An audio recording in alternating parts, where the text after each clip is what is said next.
प्रिय प्रशिक्षुओं, online class में आप सभी प्रशिक्षुओं का स्वागत है। बीएड के द्वितीय वर्ष के छात्रों को, प्रशिक्षुओं को आज हम जो है वो पढ़ाएंगे। जो हमारा विषय होगा शैक्षिक प्रशासन, प्रबंधन एवं पर्यावरणीय शिक्षा।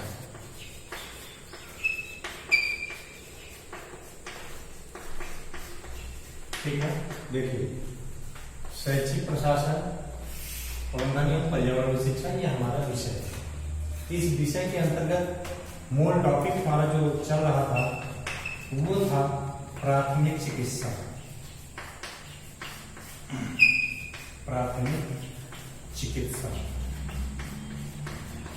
लगभग जब वीडियो स्टार्ट होता है, हम आपको पढ़ाना प्रारंभ करते हैं, तब तक हम आपको प्राथमिक चिकित्सा के बारे में बताते हैं। तो प्राथमिक चिकित्सा की अगर परिभाषा को देखी जाती है तो वह ये होती है कि डॉक्टर के पहुंचने से पूर्व रोगी को प्रथमता जो उपचार किया जाता है वही जो है हमारी प्राथमिक चिकित्सा कहलाती है।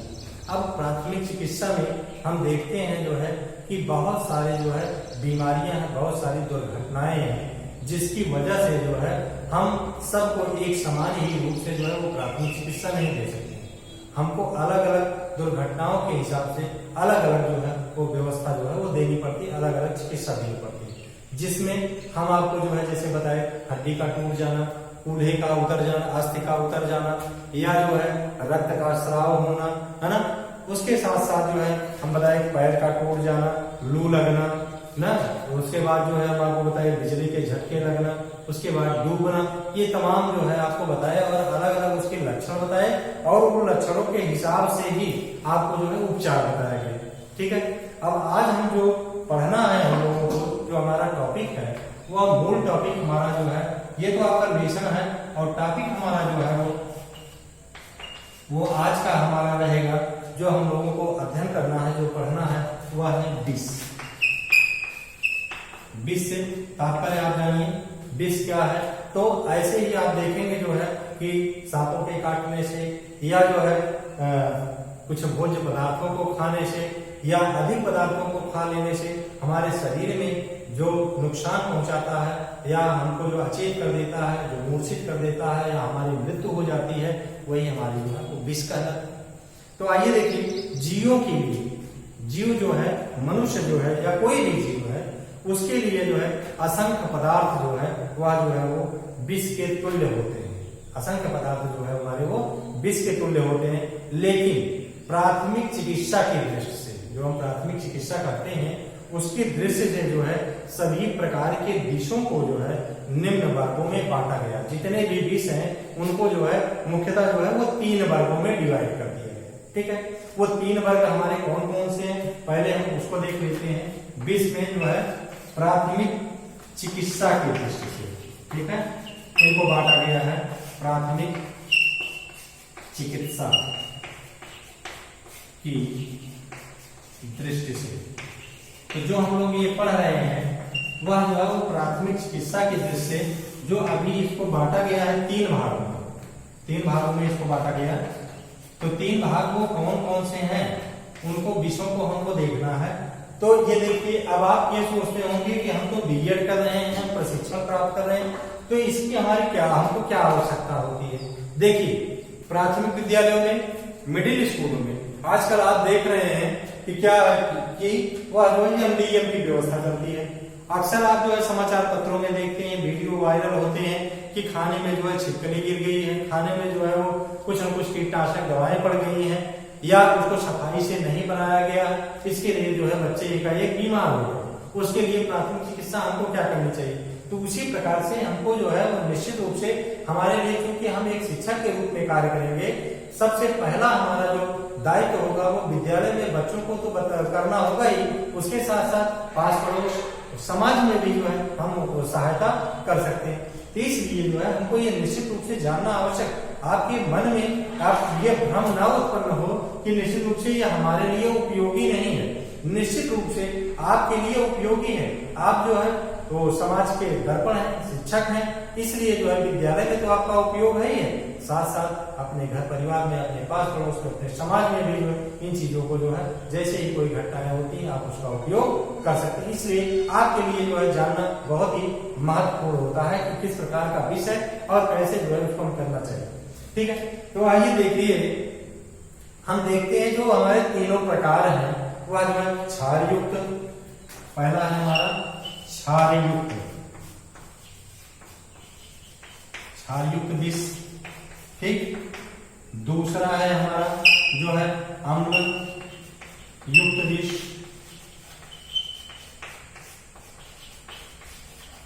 तीसरा हमारा जो है वह क्षोम कारक विष, ठीक। ये देखिए तीन प्रकार के हैं हमारे जो है क्षार युक्त विष, अम्ल युक्त विष और क्षोम कारक विष। अब ये जो हमारे प्राथमिक चिकित्सा की दृष्टि से विष को तीन भागों में बांटा गया। अब इन तीन भागों में हम एक एक करके अध्ययन करें कि कौन सा जो है वो विष है, किस प्रकार का है, उसके क्या लक्षण है और क्या जो है उसके हमको उपचार करने चाहिए। तो आइए हम लोग जो है सबसे पहले पढ़ते हैं क्षार युक्त विष के विषय में। तो क्षार युक्त विष क्या होता है? इस प्रकार के अगर यह जो विषपान होता है, क्षार युक्त विषपान अगर कोई व्यक्ति या बालक जो है वो कर लेता है तो उसको क्या क्या समस्या होती है। देखिए जो है उसका जो है मुख, गला वह जो है वो छिल जाता है, मुख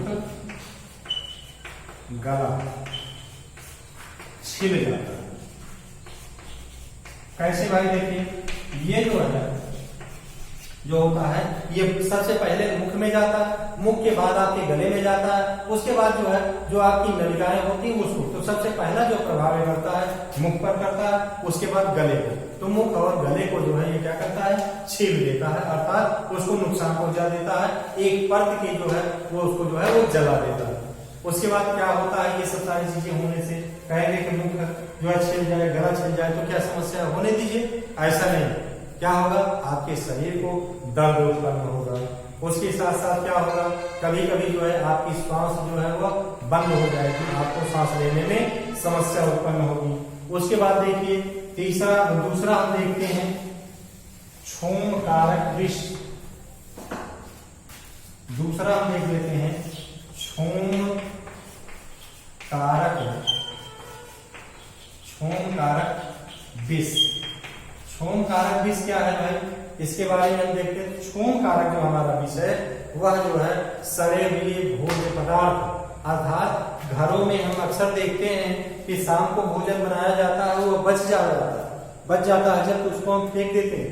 वर्तमान समय में जो है वो गर्मी होती है, गर्मी होने के कारण वह जो है वो जो आपका भोज्य पदार्थ है वह सड़ जाता है। जब वह भोज्य पदार्थ सड़ जाता है तो विष हो जाता है, फूड पॉइजन जिसको हम कहते हैं। तो इस प्रकार से जो आपका भोजन है वह सड़ जाता है, सड़ने के पश्चात जो है वो विष के रूप में हो जाता है। इसको खाने से क्या समस्या उत्पन्न होती है? इसको खाने से जो है वो पेट में दर्द उत्पन्न होता है, उल्टी होने लगती है, बेचैनी होने लगती है, आपको शरीर में दर्द होने लगती, तमाम आदि समस्याएं जो है आपको उत्पन्न होने लगती है। कभी कभी जो है वह ज्वर भी आने लगता है, उल्टी होने लगता है, ये तमाम सारी चीजें उत्पन्न हो जाती है। उसके बाद आइए तीसरा हम देखते हैं अम्ल युक्त विष। अम्ल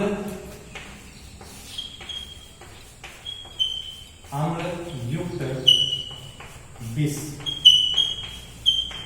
तो देखिए अम्ल युक्त वायु विष क्या है, इसके बारे में हम लोग थोड़ा सा देख रहे हैं। तो अम्ल युक्त कौन से होते हैं, इसके अंतर्गत क्या क्या आता है, इसी को हम लोग देख रहे हैं, अपने आप जान जाएंगे कि क्या है ये चीज। जैसे जो है धतूरा, अफीम, गांजा,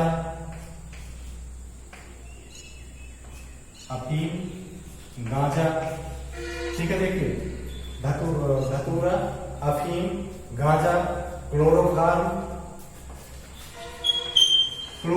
का आप लोगों ने नाम सुना होगा। क्लोरोफॉर्म का जो है वो प्रयोग अक्सर जो है लैबों में किया जाता है। जैसे जो है मेढक पर कोई परीक्षण करते हैं तो वहां पर जो है ये ऐसी गैस होती है एक प्रकार से, जिसको जो है सुंघाने के पश्चात व्यक्ति जो है अचेत हो जाता है, मूर्छित हो जाता है। वह श्वास जो है वो नहीं ले पाता है। तो यह जो है हमारा जो है वो अम्लयुक्त में आता है। तो जिसके अंतर्गत देखें कि इसको पीने से अगर ये जो है लिक्विड मात्रा में इसको अगर पी लिया जाता है तो क्या होता है कि आंख की पुतली, देखिए कोई जो है अफीम खाया हो तो उसको कैसे देखेंगे, वह व्यक्ति जो है नशीला सा लगता है, वो सुस्त हो जाता है, चल नहीं पाता है। उसके साथ साथ आंखें उसकी जो है क्या होती है, वो चढ़ी चढ़ी लगती है, पुतली जो है वो सिकुड़ जाती है, रोगी को सांस लेने में दिक्कत होने लगती है। ठीक है, तो इस प्रकार से अम्लयुक्त हमारा है। आइए ये तीनों प्रकार के अगर विष कोई जो है ग्रहण कर लेता है या किसी को समस्या उत्पन्न हो जाती है ऐसे, तो उसके लिए हम कौन कौन सा उपचार करेंगे। उपचार को हम देखते हैं, तो उपचार में देखें कि पहला हमको सबसे पहला कार्य क्या करना है कि अगर व्यक्ति जो है वो मूर्छित हो जा रहा है तो मूर्छित होने पर भी उसको जो है वो सोने देना नहीं देना चाहिए। मूर्छित होने पर भी सोने देना नहीं चाहिए।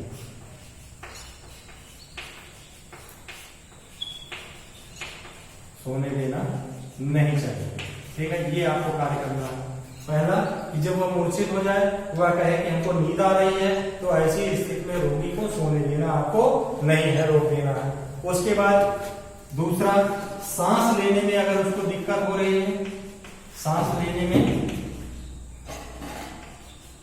में दिक्कत, तो क्या करना है आपको, सांस लेने में अगर दिक्कत हो रही है तो सांस लेने में उसका सहयोग कृत्रिम ढंग से, सांस लेने में कृत्रिम ढंग से सहयोग करें। कृत्रिम ढंग से सहयोग कैसे करेंगे भाई, आपको हम एक मेथड बताए थे, सिलिबेस्टर मेथड, सिलिबेस्टर विधि। ये जो है विधि हमारी कृत्रिम श्वास की व्यवस्था करती है। ये आपको हम फिर से बता देते हैं सिलिबेस्टर विधि में।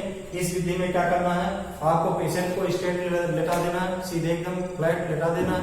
लेटाने के पश्चात आपको उसके सिर के पास जा करके दोनों पैरों को मोड़ करके घुटने के भी से आपको बैठ जाना है। बैठने के पश्चात रोगी के सिर को दोनों घुटने के बीच में रख करके दोनों हाथों से उसके पैर को उसके हाथ को उठा करके सीने पर रख करके उसको दबाना है, छोड़ना है, दबाना है। इस तरह से ये सिलिबेस्टर हमारी मेथड है। तो आपको तुरंत जो है उसको कृत्रिम ढंग से श्वास दे लेंगे। ठीक है, उसको जो है कृत्रिम ढंग से श्वास देना चाहिए। उसके साथ साथ जो है ठंडा जल, सिर या तीसरा हमारा है ठंडा जल सिर या मुख में डालना चाहिए। ठीक है,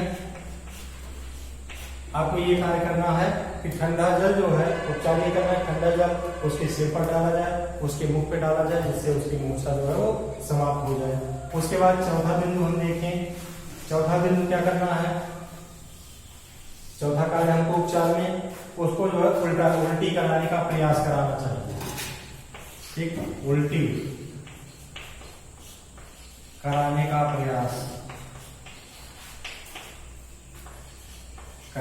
प्रयास किया जाना चाहिए।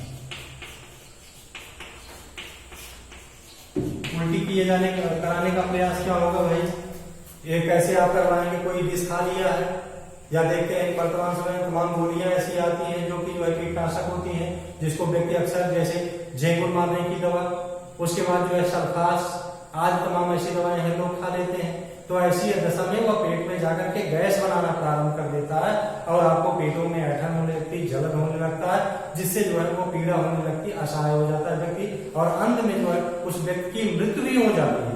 ठीक है, इस प्रकार से आपको क्या करना है कि उसको जो है उल्टी कराने का प्रयास कराना चाहिए।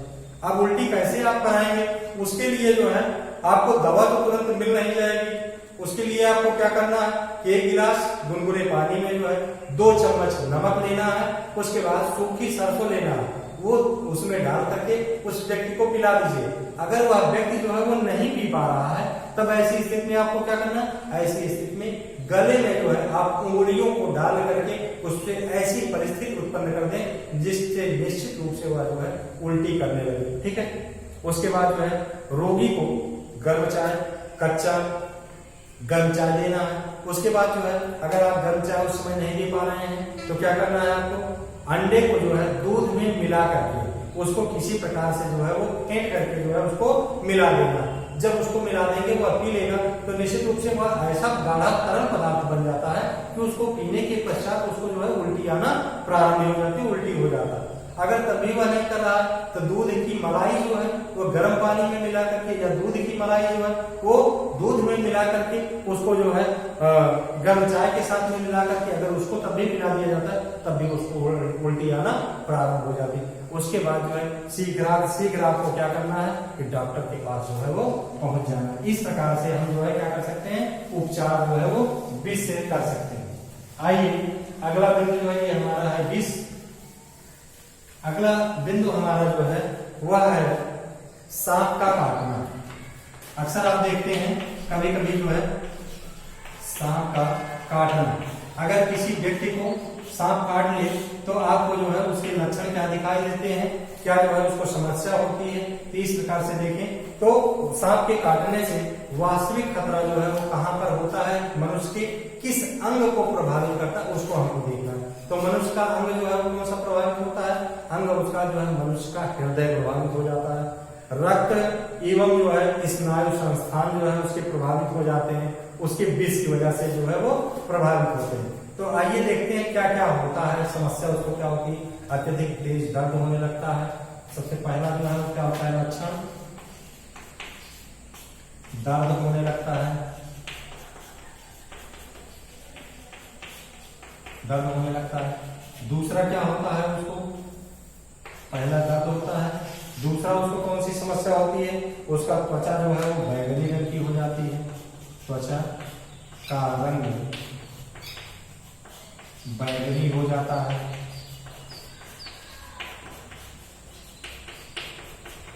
त्वचा का रंग बैगनी हो जाता है, ठीक है।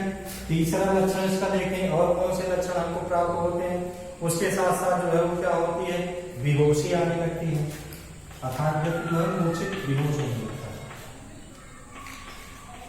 बेहोशी आने लगती है, ठीक है। उसके बाद और लक्षण हम देखते हैं, उसके साथ साथ जो है मुंह से जो है वो झाग आने लगता है, सफेद सफेद मुंह से झाग आने लगता है,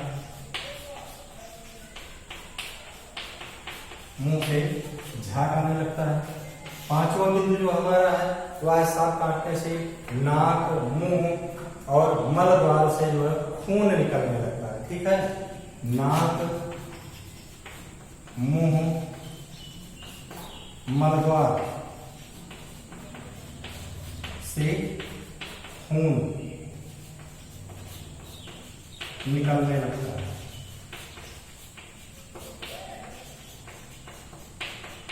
इतना इसके लक्षण पाए जाते हैं जिस व्यक्ति को सांप काट लेता है। आइए हम देखते हैं सांप काटने के बाद जो है वो जो व्यक्ति प्रभावित होता है उसके जो है हमको उपचार क्या करने चाहिए, प्राथमिक चिकित्सा क्या करनी चाहिए। तो ऐसे हम देखें उपचार, तो उपचार देखें, उपचार में पहला बिंदु हम देखते हैं कि उसको क्या करना है, तो काटे हुए भाग के ऊपर को सबसे पहले क्या करना चाहिए, किसी जो है वो रस्सी की सहायता से, प्लास्टिक की रस्सी, किसी भी कपड़े से जो भी आपके पास उपलब्ध हो उसको बांध देना चाहिए, जिससे जो है ब्लड सर्कुलेशन उसके आगे नहीं, क्योंकि जो है विष जो है वो ब्लड के माध्यम से ही आगे बढ़ता है। तो जहां तक आप बांध देंगे ब्लड आगे नहीं जाएगा, वहां तक जो है वो विष का प्रभाव रहेगा, शेष भागों में विष नहीं जा पाएगा, जिससे स्नायुतंत्र, हृदय जो है उसका प्रभावित नहीं हो पाएगा।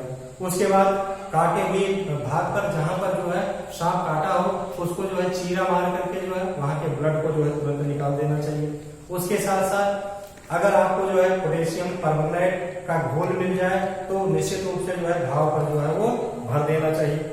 उसके बाद क्या करना चाहिए, घाव पर जो है आपको गर्म पानी जो है वो डालना चाहिए, जिससे अधिक ब्लड जो है वो न निकलने पाए। उसके साथ साथ रोगी को जो है सोने देना नहीं चाहिए, उसके बाद उसको जो है गर्म पेय देना चाहिए। अभी तक देखिए आपको जो है सब जगह मना किया गया था कि गर्म पेय पदार्थों को जो है वो नहीं देना, लेकिन अब जो है आपको क्या करना है, सांप के काटने पर गर्म पेय पदार्थों को देना। ठीक है, आइए अब हम देखते हैं शारीरिक शिक्षा और खेलकूद में प्राथमिक उपचार का महत्व। शारीरिक शिक्षा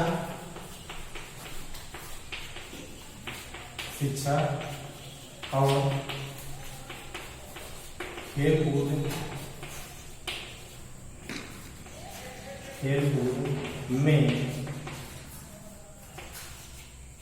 में प्राथमिक चिकित्सा का महत्व। प्राथमिक चिकित्सा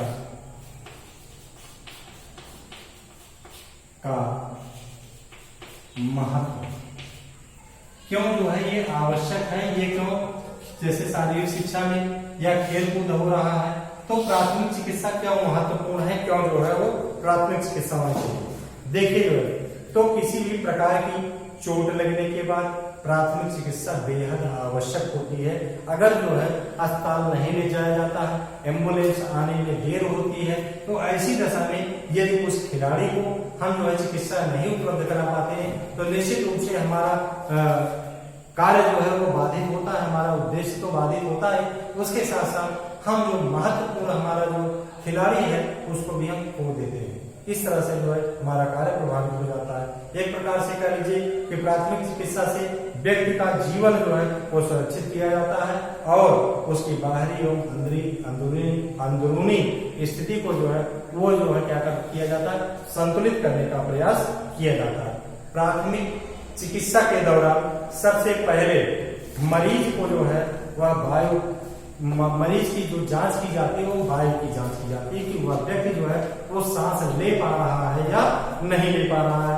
उसकी पहले सांस की जांच की जाए, उसके बाद क्या किया जाए कि उसके बाद जो है हम मरीज को जो है कृत्रिम श्वास की, अगर ऐसी व्यवस्था है तो कृत्रिम श्वास की, उसके अंग से ब्लड निकल रहा है तो उसकी व्यवस्था कर दें। उसके बाद जो है हम क्या करें, देख लें जो है कि अगर अस्थि उसकी जो है उतर गई है तो उसके लिए जो आपको उपचार बताया गया, ये सारी चीजें करनी चाहिए। उसके बाद आइए इसलिए हम देखते हैं क्या कि निश्चित रूप से प्राथमिक चिकित्सा जो है वो आवश्यक है। अब देखते हैं प्राथमिक चिकित्सा की बॉक्स में साज सज्जा क्या है, क्या क्या जो है फर्स्ट एड किट जो हमारी होती है विद्यालयों में, उसमें क्या क्या होना चाहिए। तो प्राथमिक चिकित्सा बॉक्स की साज सज्जा, प्राथमिक चिकित्सा बॉक्स की साज सज्जा, अर्थात इससे तात्पर्य यह है कि क्या क्या जो है वो फर्स्ट एड बॉक्स में जो है होना चाहिए, उसी को हम आपको बता देते हैं कि क्या क्या जो है होना चाहिए। तो जिसमें देखिए प्राथमिक चिकित्सा के बॉक्स में तो प्रत्येक विद्यालय में यह आवश्यक होता है कि प्राथमिक चिकित्सा बॉक्स जो है वो निश्चित रूप से उपलब्ध होना चाहिए। उसमें क्या क्या होना चाहिए, उसमें पहला जो बिंदु होना चाहिए, जो सामान होना चाहिए, उसमें जो है लंबी और तिकोनी पट्टियां होनी चाहिए, लंबी और तिकोनी पट्टी, लंबी और तिकोनी पट्टी होनी चाहिए। ठीक है, उसके बाद आपको क्या करना है, दूसरा बिंदु जो है जो इसमें होना चाहिए वह दूसरा जो है साफ रुई होनी चाहिए, साफ रुई होनी चाहिए। तीसरा जो सामान आपका जो है इसमें होना चाहिए चिपकाने वाला टेप होना चाहिए, चिपकाने वाला टेप, चिपकाने वाला टेप होना चाहिए। उसके बाद जो है क्या और होना चाहिए, पानी पिलाने के लिए छोटी गिलास होनी चाहिए। ठीक है, गिलास। उसके बाद कुछ दवाएं होनी चाहिए, उसमें जैसे जो है ग्लिसरीन है, वैसलीन है, बोरोलिन है, आयोडेक्स है, वर्नाल है, कम्बिफ्लान है और स्प्रिट प्रोटास है, बोरिक टिंचर है, आयोडीन है। ये सारी चीजें इसमें जो है ये पांचवें दिन में हम देख लें दवाएं। ठीक है, दवाएं कौन सी होंगी, दर्दनाशक, दर्दनाशक उसमें जो है जैसे कम्बिफ्लान है, है ना। उसके बाद जो है डायग्लोबिन प्लस है, वार्निंग है और आयोडेक्स है, ये सारी चीजें जो है उस बात को होनी चाहिए। इस प्रकार से निश्चित रूप से जो है हमारा प्राथमिक चिकित्सा भाग से जो है वो विद्यालय में उपलब्ध होना चाहिए। इसी के साथ साथ देखिए आज आपको जो है हार्ट अटैक से संबंधित जानकारी दी गई, वार्ड से जो है वो क्या है। अब आपको हम बताएंगे नेक्स्ट बिंदु हमारा जो होगा प्राथमिक शिक्षा और खेल कूद में प्राथमिक उपचार का महत्व क्या है, क्यों जो है ये होना चाहिए, क्यों उपचार इसका किया जाना चाहिए। तो आइए जो है हम देखते हैं नेक्स्ट बिंदु में, आपको नेक्स्ट टॉपिक पर जानकारी देंगे।